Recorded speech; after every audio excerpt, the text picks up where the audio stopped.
In today's video, I will walk you through how to use Xero Verify for authentication. To get started, locate your profile icon in the top right corner of your screen. This is the icon that represents your account and may display your initials or profile picture. Click on it to open the drop-down menu, then select Account Settings. This will take you to the page where you can manage your account preferences and security settings. Once you're in Account Settings, look for the section labeled Multi-Factor Authentication, or MFA. Next to it, you'll see an option to set up MFA. Click on the Setup option to begin configuring this additional layer of security for your account. When you're prompted to choose an authentication method, select Xero Verify from the available options.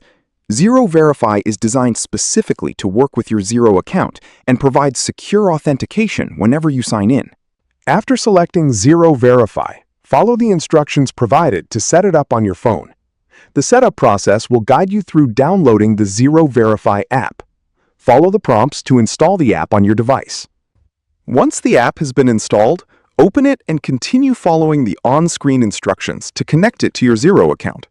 During this process, you'll typically be asked to scan a QR code that appears on your computer screen using the Xero Verify app on your phone.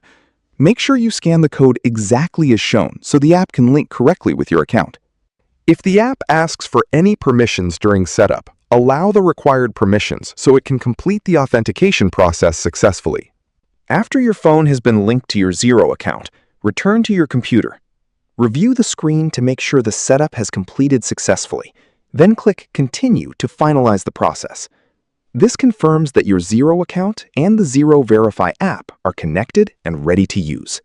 Once you've completed these steps, your multi-factor authentication setup is finished. From this point forward, Xero Verify will be used as your authentication method whenever it's required for your account. Please like and subscribe if this video helps you. Thank you for watching, and see you in the next video.